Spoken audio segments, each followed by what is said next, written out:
My second round of hell kicked off with a phone call from my mom. Not exactly shocking, if I'm honest. Somehow, she always manages to insert herself into the messiest chapters of my life, like she's got a knack for it. Back when I was engaged, she was the loudest voice in the Forgive Jenny camp, especially after Jenny lied to me about having dinner with an old flame. She really cares about you, Nikki, she told me, and you're lucky to have her. Jenny's a wonderful person, don't let one little mistake ruin something good. Even when I was in the middle of my first real disaster, the kind of moment you'd expect your mom to have your back, she just kept insisting it had to be partly my fault. According to her, Jenny must have had her reasons for what she did, it couldn't possibly be as bad as it seemed. Same old story. Thanks a lot, Mom. Anyway, back to the second nightmare. It all started with my mom's call. It was a Saturday, about 11:15. I had just come home from my karate class, dripping with sweat, daydreaming about a hot shower and a big lunch. But that's not what I got. Instead, I got walloped by the last thing I wanted to deal with. Hey, Nikki, it's me. How are you, sweetheart? I couldn't help but sigh. My mom loves to chat, which usually means I'm stuck standing in my kitchen long enough for my sweat to dry on my back. Hey, Mom. I'm fine. How are you? She rambled on for a while, covering Naomi Alberson's bad hip, the neighbor's noisy dog, and how her property taxes had gone up again. I half listened, sipping a cold beer, just waiting for her to finally say whatever was really on her mind. When she finally did, I wished I'd let the call go to voicemail. Nikki, I wanted to talk to you about Jenny. She paused, probably expecting me to jump in, but I was too stunned to even get a word out, so she just kept going. She called me last night. We had a long talk. She really wants to see you, honey, but she's nervous about calling, so she asked me what to do. I finally found my voice. Well, she should be nervous about calling me, Mom. I don't have anything to say to her, and nothing she says is going to make a difference for me. Don't be like that, sweetheart. I know you're hurting, but this happened a long time ago, and... Hurt me? You think that's all it was, just hurt me? And it hasn't been that long. It was only 7 months ago. Trust me, I haven't forgotten. Nikki, don't you raise your voice to me. I just sighed, held the phone away for a second, and waited her out. I told her she should be brave and just call you herself. I said you'd be fair and give her a chance to talk, maybe even see her face to face. Sure, Mom, I'll be exactly as fair to her as she was to me. I couldn't take it anymore. Listen, Mom, I need to go.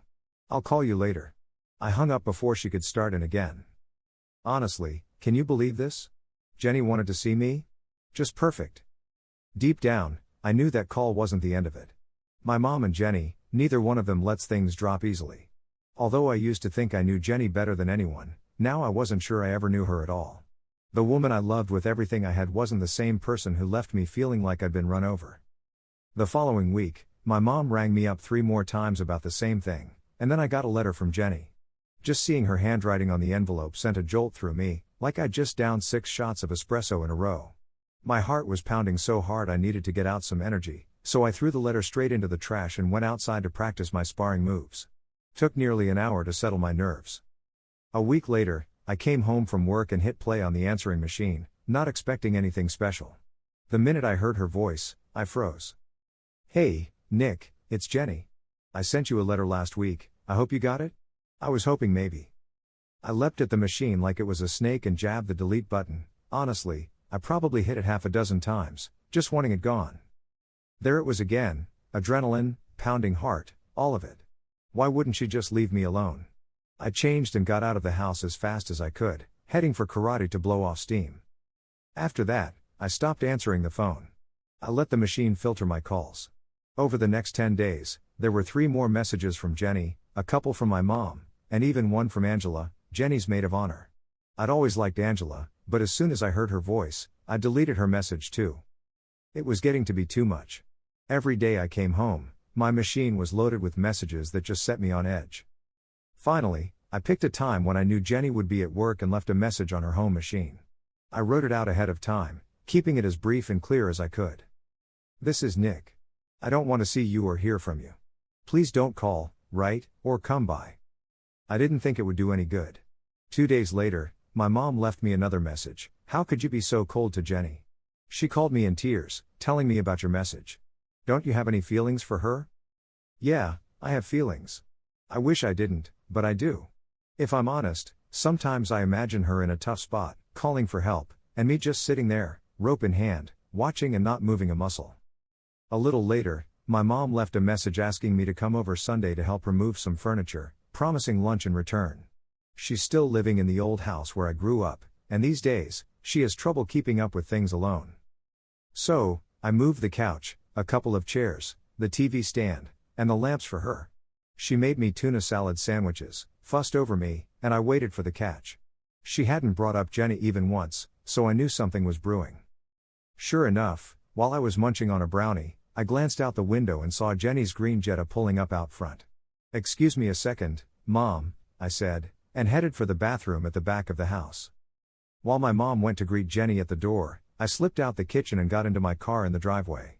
As soon as I heard the front door close behind them, I started the engine and drove off. A couple hours later, I called my mom. As soon as she answered, I didn't even say hello. I just said, "If you ever try something like that again, it'll be the last time you see me," and hung up. Davis was at my kitchen table having a beer with me. He's been my closest buddy since high school, my best man at my wedding, my regular sparring partner, and the one guy in the world I knew I could count on. Well, I used to think I had two people like that, but that turned out to be wishful thinking. His real name is Brandon Edward Davidson, but ever since junior high, everyone's called him Davis. I told him all about Jenny's attempts to contact me, and the look on his face was something else, like he'd just swallowed a handful of worms. "Man, Nick. What did you tell her?" I filled him in, the fights with my mom, all the messages I'd deleted, the one I'd left for Jenny, and how I'd basically danced my way out of my mom's house to avoid another run-in. I sighed. You know where this is going, right? Jenny's never going to give up. Short of a restraining order, I don't see how to get her to back off. Any clue what she even wants? No idea. All I know is, whatever it is, it's not going to be good. Every time I hear her voice or see her handwriting, my blood pressure shoots up. I've even thought about quitting my job and moving across the country. She'd probably hunt you down even if you moved to the ends of the earth. She's relentless, man. We sat in silence for a while. Then Davis said, "Don't get mad, all right? But hear me out, what if you agreed to meet her, and I was here with you?" "I don't want to see her, Davis, I don't want to hear her voice, I don't even want to think about her." "I get it. But you said she's never going to quit, no matter what. Maybe if you just let her say her piece, it'll finally be over." I let out a long sigh. "Let me think about it. Maybe you're right. One rough hour, and maybe I could finally get her out of my life." That Saturday, I watched from my kitchen window as Jenny walked up to the house, wearing a yellow sundress I always used to like. I couldn't even look at her, honestly, I couldn't even think about her, without a mess of emotions coming up. She really was beautiful, still like something out of a dream. She was petite and slim, with bright blue eyes and soft, blonde hair that hung well past her shoulders. Her face had that innocent, angelic look that made you wonder how someone so sweet could cause you so much pain. When the door opened, she started, "Hi, baby, I'm so Davis." She looked surprised to see him. "Yep, it's me," Davis said, making it clear he wasn't thrilled, but holding the door for her anyway. "I thought Nick might need a little backup." He motioned for her to sit down in the living room. I took a deep breath, grabbed 3 glasses of water, and walked in from the kitchen. I'd already worked out that morning, then spent some time just breathing and trying to keep myself steady. I was determined not to lose my cool, no matter what. Even though my heart was pounding, I kept my face calm. "Hey, Jenny," I said quietly, putting a glass in front of her. She flashed me a bright smile and said, "It's so good to see you, honey." I didn't answer, just kept my face as blank as possible. It was her meeting, let's see what she had to say. She didn't skip a beat. "Actually, I was hoping we could talk alone, Nick?" "I don't think so, Jenny. Davis is my friend, whatever you have to say, you can say with him here." She hesitated for just a second, then straightened up. "All right, if that's what you want." I watched her shift gears and try to look serious and sincere. What on earth did she want? "Nick, I know I made a huge mistake. The biggest mistake of my life, and I'm sorry. I want to come back home. It's you I love, only you, and I want us to be together again." For a second, I honestly thought I was going to pass out. It took every ounce of strength, and all my karate training, to keep my expression neutral. My heart was racing and my head was spinning, but I just stayed put, not moving an inch. Across the room, Davis spoke up, his voice low and cutting. Wow, you really have some nerve. After everything you put Nick through, you just walk in here like nothing happened? That takes some guts, Jenny.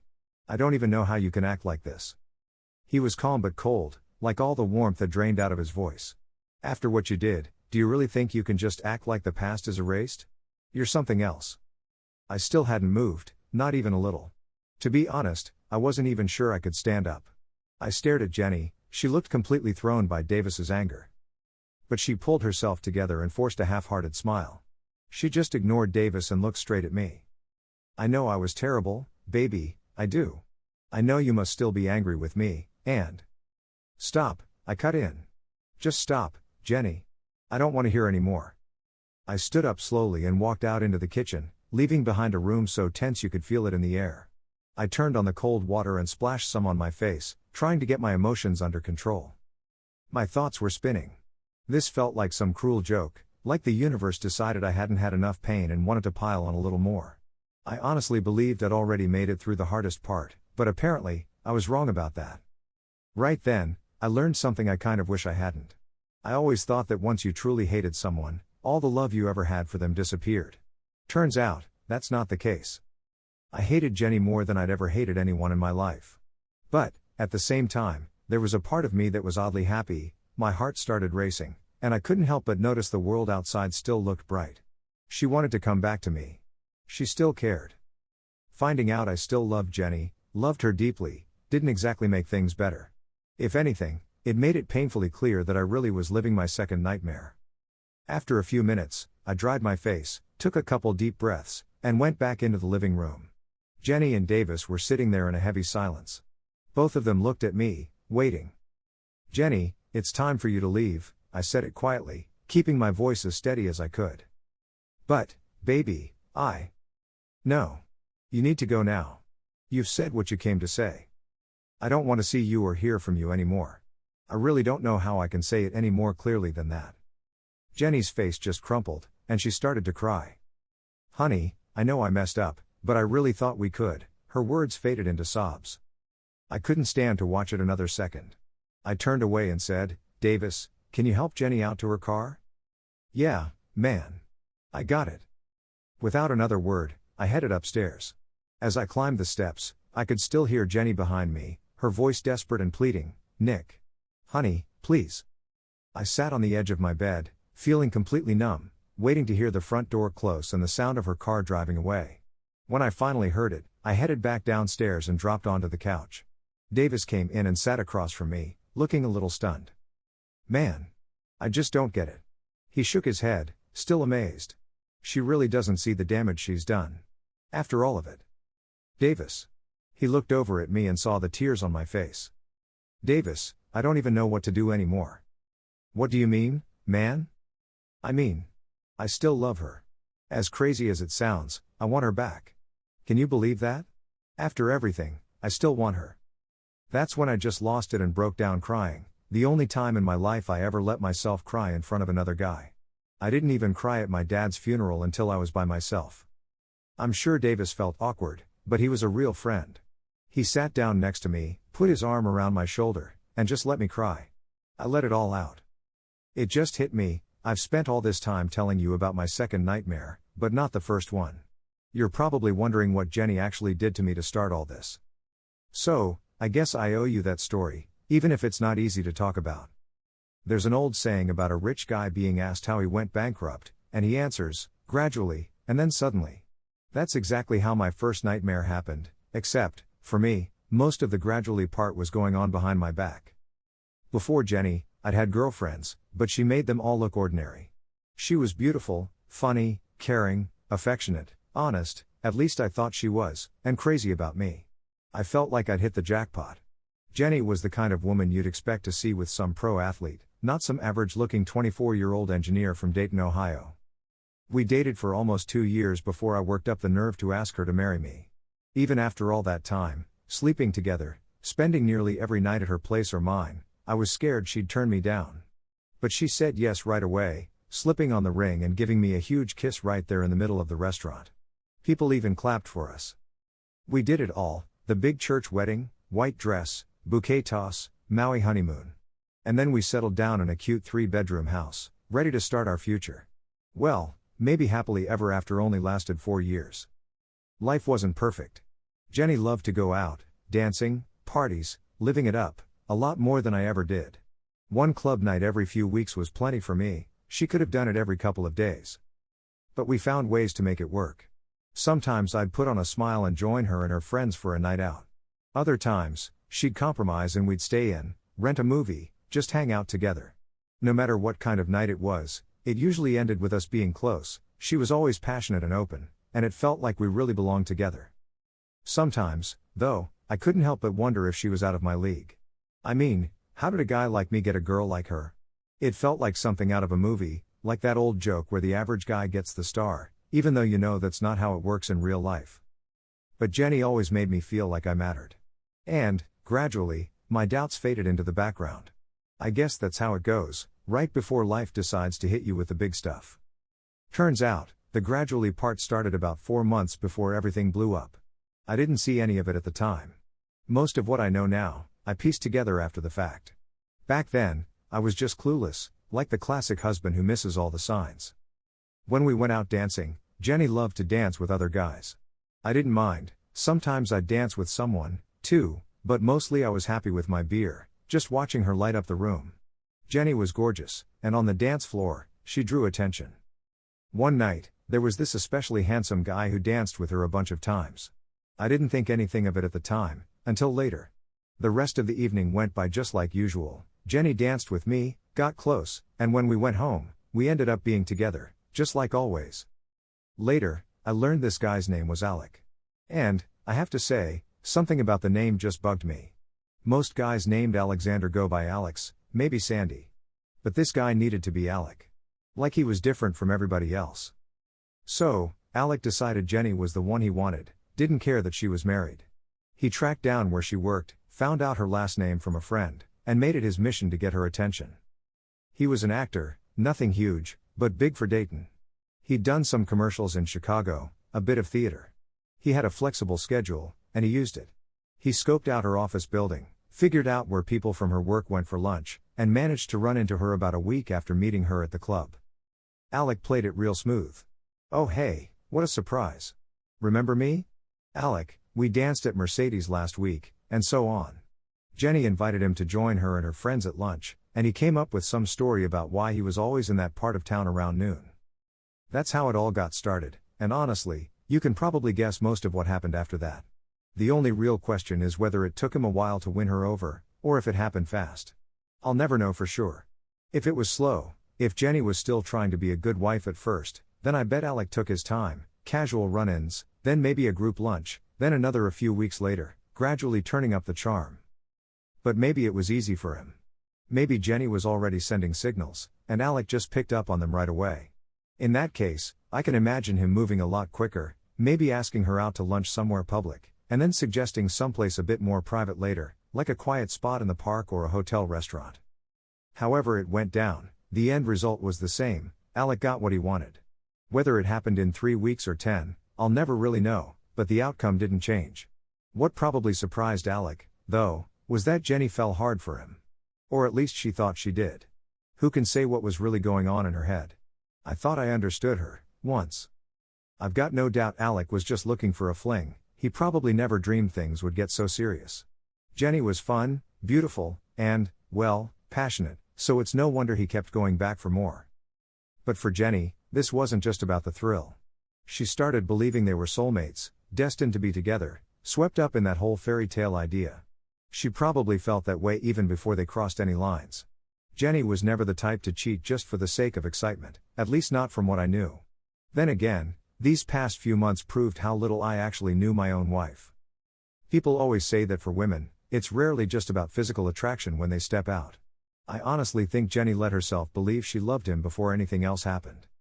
So, their little secret got pretty serious. Jenny got swept up in it, making time for Alec whenever she could, long lunches, doctor's appointments, whatever it took. She built her schedule around him. For Jenny, it wasn't just about a physical connection, it was emotional, meaningful. She started making plans, when she'd tell me, how they'd handle money, even where she'd live. They were already mapping out a new life. That was the gradual part. I had no clue. Looking back, there wasn't much I could have spotted. At home, Jenny was still as loving as ever, still up for our nights out, and we were close, just like always. She kept everything with Alec out of sight during our nights at the clubs. Nothing really changed, at least not in ways I could see. One night I came home at dinner time and saw Jenny had been crying. It was obvious. I asked her what was wrong, tried to comfort her. She said a friend at work was sick. She kept it vague, and I didn't press. Only later did I realize what might have really been on her mind. I like to think she felt some guilt about what she was planning, but who knows? So, that's how the gradually part played out. Still with me? The suddenly part happened in the most cliché way possible. I was scheduled for a 2-day training in Cleveland, which is nearly a 4-hour drive from home, so I'd planned to stay overnight. Then, the evening session got cancelled. I wasn't due back until 10 the next morning, so I figured I'd surprise Jenny by coming home for the night. It was a lot of driving, but I was happy to do it for her. I picked up some nice flowers in Cleveland and got home around 10:15. There was a car parked out front, but on our street that wasn't unusual. I guess you know what's coming. I wish it were a more original story, but it isn't. And honestly, that doesn't make it hurt any less. Most of what I'm telling you now is stuff I remembered later, after running it all through my head 100 times. At the time, I was just going through the motions, too stunned to see what was really going on. I walked inside, went up the stairs to our bedroom, and the door was wide open. I stopped cold as soon as I stepped inside. The room was dimly lit with candles. There, in our bed, were Alec and Jenny, both asleep, undressed. He was propped up against my pillows, and she was resting her head on his chest, with her arm draped around him. The whole place smelled like candles and, well, it was clear what had been going on. I never did figure out if I caught them between rounds or if they were finished for the night, not that it matters. In moments like that, I freeze. I don't yell or make a scene. I just stand there, stunned. So, I just dropped the flowers and said, "What's going on here?" My voice sounded flat and hollow. Both their eyes snapped open. They looked at me, startled. I've replayed what happened next a million times. Alec had this smug look, like he'd seen it all before, but I barely even noticed him. I was focused on Jenny. Right away, Jenny grabbed the sheet to cover herself, from me, her husband. And then she looked at me with this soft, almost pitying look, like she felt sorry for me. She said, "Nick. I didn't want you to find out this way." Notice what she didn't say. There was no "I'm sorry," no "he means nothing," no "please forgive me," not even an "I love you." Just that single sentence, all calm and regretful. And then, instead of being embarrassed or afraid, she turned to Alec and said, "You'd better go, honey. I'll talk to you tomorrow." And she smiled at him. She actually smiled. Alec just climbed out of bed, still with that smug look, picked up his clothes, and headed downstairs. Calm as anything. And what did I do? I just stood there, frozen. I couldn't move or think, like those cartoon characters who run off a cliff and don't fall until they realize where they are. Jenny and I didn't move or speak until we heard the front door close. Then she said, still sounding calm and almost sympathetic, "We need to talk, sweetheart. Let me grab a quick shower, and we'll talk downstairs, okay?" She got out of bed, wrapped herself in the sheet, for reasons I still can't figure out. After 4 years of marriage, I guess I wasn't allowed to see her like that anymore. She went right to the bathroom and closed the door. A minute later, I heard the shower start up. There were all kinds of things I could have done in that moment, and maybe you'll think I was a fool for not doing any of them. I could have stormed into the bathroom and confronted her, or tossed her clothes out the window, or just gotten in my car and driven away. But the only thing I actually considered was heading back to Cleveland. But I realized if I did that, I wouldn't see Jenny again for at least a day. As hurt as I was, I needed to know what was going on. I mean, I knew the basics, she was cheating on me. But I needed answers. How long? Why? Was there anyone else? What now? I wasn't angry, not yet. It just hadn't sunk in. That day, I learned you can see something with your own eyes and still not believe it, at least, not right away. So I walked downstairs, sat at the kitchen table, and stared at the wall for about 20 minutes, lost in a fog. I don't think a single clear thought crossed my mind until Jenny finally walked in, fresh from her shower, wrapped in a yellow bathrobe, her hair still damp and shining. If I hadn't been so numb, I probably would have started crying or shouting or throwing things. But instead, we sat down and had the strangest conversation of my life. "Nick, I'm so sorry you had to see that. I didn't expect you home until tomorrow. What happened? Does it even matter? The training was cancelled, so I decided to surprise you. Quite a surprise, huh? I pointed at the flowers I'd brought. They were still lying on the kitchen counter, forgotten. She dropped her gaze for a moment, then looked up at me again. I never planned for any of this to happen, Nick. I was actually going to talk with you about it tomorrow night, after you got back from your trip. I just stared at her. Talk about what, Jenny? About how you're stepping out on me now, and thought you'd keep me posted? That's real thoughtful of you. She winced and shook her head. No, Nick, it's not like that. Honestly, it's nothing like that. She looked right at me, reaching across the table to take my hand. She actually took my hand. Even now, thinking about it, it feels surreal. Nick, I didn't expect anything like this to happen. You've got to believe me. Alec and we're in love. Truly. He's the man I want to spend the rest of my life with. I'm so sorry. What? I just blinked at her, trying to make sense of it. You're saying you're in love with somebody else? What are you talking about? I never meant for this to happen, baby, I swear. But he's everything I ever dreamed of in a man. She must have seen the look on my face, shock, heartbreak, because she hurried on. Oh, honey, please don't take it like that. You've been so good to me, steady, loyal, loving. But our life together, well, it's comfortable and solid and dependable. But with Alec, it's electric. He's wild, exciting, unpredictable. Every minute feels like an adventure. I've never felt this way before in my life. Nick, I have to be with him. I'm really sorry. I plan to tell you tomorrow and move out on Saturday, but I guess I need to do it sooner. Jenny, I can't believe this. How did this even happen? How long has this been going on? My voice was trembling, my mind spinning. Nick, it isn't what you think, she said sharply, then took a breath to calm down. We met at the Mercedes about 4 months ago. We just danced at first, nothing more. Then we started bumping into each other at lunch, and after a while, we started meeting for lunch on our own. And it just happened. We have so much in common, it's like we're soulmates who finally found each other. That's how it feels to me. I just sat there, staring, my mind barely able to process what I was hearing. I felt like I'd lost about 50 IQ points in the last 5 minutes. So you're leaving me for him? That's it? She nodded, still holding my hand. Yes, Nick. I'm so sorry. I never meant for this to hurt you. Then she got this look on her face, a kind of glow, like she was talking about fate or destiny. I'll never forget that look. But Alec and it just feels meant to be. We sat there for a while in total silence. She probably thought she was being kind, looking at me all soft and sympathetic. Meanwhile, I felt completely hollowed out. Nothing in my wildest dreams or nightmares could have prepared me for this. Finally, I managed to say, and those vows we took? You know, love, honor, cherish, all that? Were you just pretending? She gave me a patient, almost pitying look. Nick, I meant every word.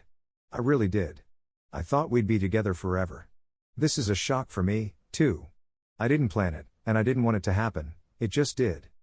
If it makes any difference, I'm really, truly sorry. I know this is so unfair to you. We sat in silence again.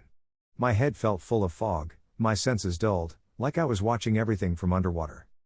After a few more minutes, I stood up and got myself a glass of water. With my back to her, looking out the kitchen window, I said quietly, I'm going back to Cleveland. Please pack up your things and be gone by the time I get home tomorrow. Suddenly, all I wanted was to get out of there, to not be anywhere near her. I guess deep down I knew I was about to break down. I barely registered her saying, okay, Nick, as I rushed out the door without looking back. I didn't make it more than 4 blocks before the tears started. I had to pull over. I just sat there, sobbing and pounding the steering wheel, letting everything pour out, anger, pain, sadness, all of it. It lasted maybe 10 minutes, and when I finally calmed down, I wiped my eyes and drove straight back to Cleveland. Honestly, I'm still amazed I made it there in one piece. I got in after 2:30 a.m., collapsed into bed, and somehow slept. The next day, I stumbled through the training sessions like a zombie. Couldn't tell you a thing that happened. I took my time driving back to Dayton. What was the hurry? When I finally got home, the house felt different. Her clothes, her bags, her makeup, all gone. She'd taken a few CDs but left most of our stuff, no furniture or electronics missing. I figured she was moving in with Alec, though she never said. Not a single photo was left, none of our wedding or honeymoon, none of us together with friends or family. She did leave me a note, if you could call it that. Just one line, barely worth the paper. Nick, I am very sorry, I will always care for you, Jenny. So, that was my first nightmare. Is that enough detail for you? I hope so, because there's not much else to tell, unless you want to hear about the aftermath. The anger didn't hit right away. It came in waves as the shock wore off, and I started to accept the truth. The woman I loved, the one I built my life around, had left me for someone else. Right away, I knew I couldn't stay in our old bedroom, not after what I'd seen. I grabbed my stuff and moved into the guest room, not even looking around much. The double bed in there was just fine for me. It was Sunday afternoon before I stepped back into the master bedroom. I could still picture the two of them in bed, the pillows piled up, candles burning. It's like I could still smell the memory of what had happened. Of course, by then, everything had been put away. Jenny had changed the sheets and remade the bed, put the candles away, as if none of it had ever happened. That's when I kind of lost it. I'm not proud of what I did, but I think it was just how I coped. The way she'd tidied everything up made me furious. I wanted to see the room the way I'd found it, not all neat and spotless. I started to cry, really cry, and the anger bubbled over. I pulled the candles back out, set them on the nightstands, and lit them. I messed up the bed, pulling down the sheets and propping up the pillows just like they'd been. And, still crying, still boiling with rage, I did something I never thought I'd do. I stood over the bed and tried to mark it as my own. Maybe that sounds crazy, but I wanted the room to feel as ruined and messed up as I was. When I was done, I blew out the candles, walked out, and shut the door behind me. That became my odd little shrine to a marriage gone wrong. I made a few more changes over the next couple weeks, which I'll tell you about another time. But after a while, the urge to keep going just faded away, and for more than 5 months, I never even opened the door to that room.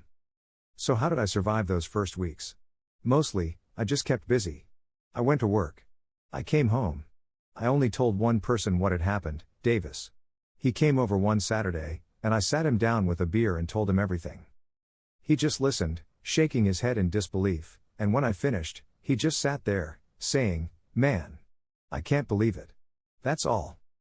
Can you believe she thinks she's in love with this guy?" He finally said.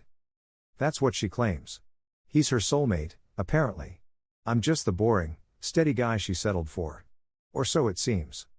We sat there quietly for a while, then he said, "You know, I was going to ask what you're going to do next. But it's way too soon for that. How about we go hit some golf balls?" That's how Davis helped me get through it. We played golf, watched football, sparred in karate, and had a few beers together, never getting drunk, just hanging out. We talked a lot those first weeks, mostly about Jenny and me, and sometimes about Davis and his new girlfriend, Kathleen. I decided to keep the house. I could manage the mortgage, and I didn't want to move. But I didn't file for divorce. I figured if she wanted to marry that guy, she could pay for the paperwork. I canceled all our joint credit cards and opened new ones in my name. Talking with Davis made me realize I needed to stay busy. I'd been practicing karate for years, but mostly as a hobby. Now, I got serious. I started going 4 or 5 times a week, plus extra practice in the backyard. Karate turned out to be just what I needed. It forced me to focus, to discipline my mind and body, to leave all thoughts of Jenny at the door. 90 minutes in the dojo, and for a little while, nothing else existed. And honestly, it was the perfect outlet for all my anger. Punching, kicking, letting out the frustration. I probably don't have to tell you how many times I imagined Alex's face on the other side of those punches. Eventually, I worked my way up to 4th level black belt. There are 12 levels, but hardly anyone makes it to the top. Still, breaking boards with my hand? That felt pretty good. So now you know as much as I do. For me, what I learned was more than enough to make life pretty miserable, but still nowhere near enough to make sense of it all. I mean, how does something like this happen? How does a woman who seems perfectly happy in her marriage suddenly fall for someone else? Sure, I get that it happens in the world, but how, really? Jenny never seemed unhappy with me, and I honestly don't think she was out looking for anything more. But somehow, Alec managed to get close to her. He played his cards right and convinced her they were meant to be together. Soulmates. The kind of pair you read about in stories, Romeo and Juliet, Tristan and Isolde, or maybe even Bonnie and Clyde. What can I say? I read a lot in college, and watched my share of old movies too. Fast forward to 8 months later, And I was finally starting to feel like maybe I'd survived the worst of it, like I could actually picture a future for myself without Jenny. And then, out of nowhere, she wants to come back? The timing couldn't have been stranger.